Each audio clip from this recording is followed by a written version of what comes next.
On vit dans un monde qui nous impose une dispersion constante, une sorte de fracture intérieure.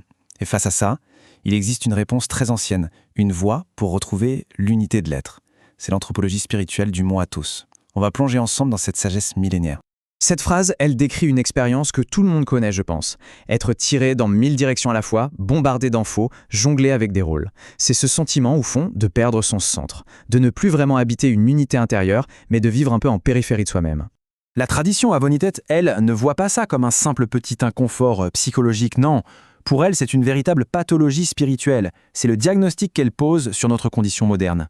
On est devenu une foule intérieure. C'est une image très forte. Chaque jour, on enfile des costumes.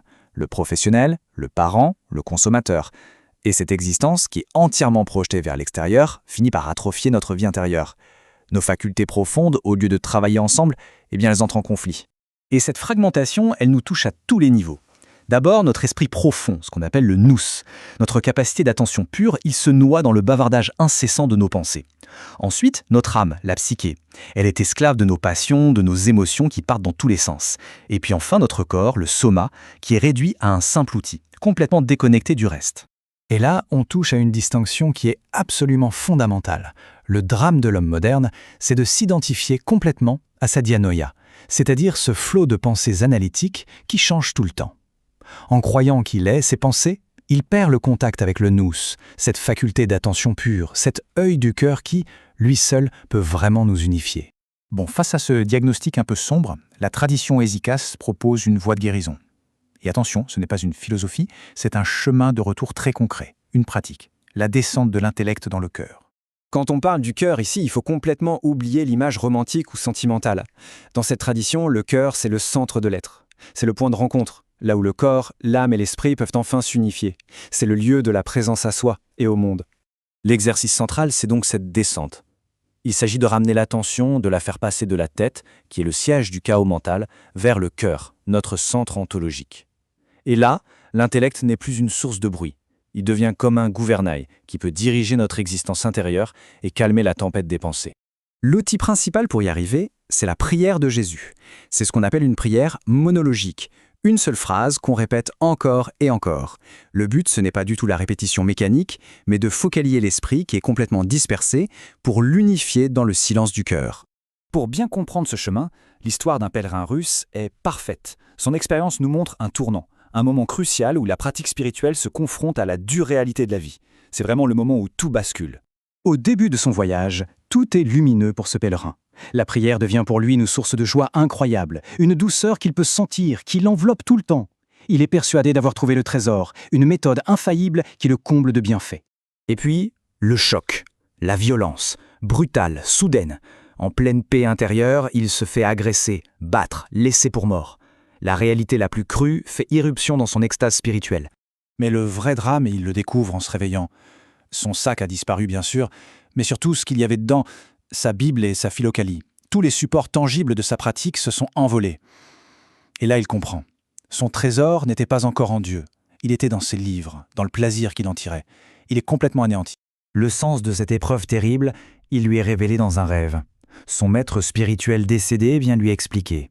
Il fallait le détacher. Pas de la prière, non, mais du plaisir qu'il tirait de la prière. Cette perte était en fait nécessaire pour purifier son chemin, pour qu'il passe de la recherche de sensations à un véritable don de lui-même.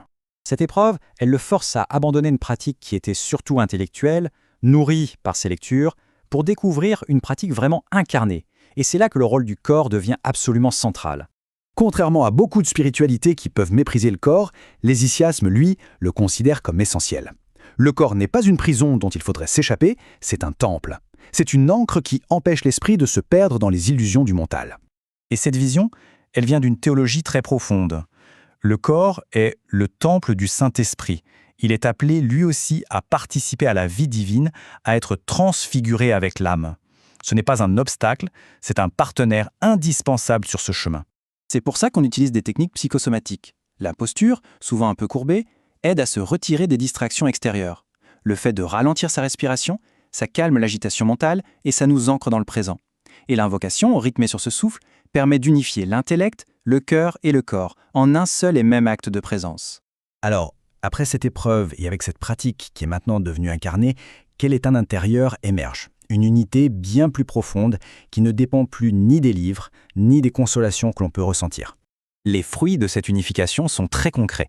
D'abord, l'essikia, le fameux silence intérieur. Ensuite, la nepsis, une sorte de vigilance sobre qui permet de voir les pensées arriver sans s'identifier à elles. Et enfin, l'apatheia.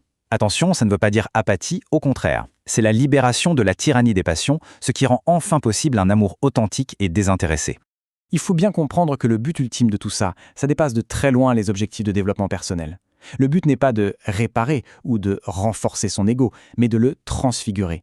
La finalité, c'est la théosis, la déification, la participation de tout notre être à la vie divine. Et c'est sans doute ça le message central. Les iséachasmes, ce n'est pas une technique qu'on applique mécaniquement, ce n'est pas une recette pour se sentir mieux. C'est un engagement de tout l'être, une manière de vivre, instant après instant, pour s'ouvrir à une présence. Et on termine sur cette question. Et si ce silence que l'on fuit tellement dans notre monde bruyant, si ce n'était pas une absence, un vide, si c'était au contraire une plénitude qui attend simplement d'être découverte, une présence qui unifie, qui guérit et qui transfigure?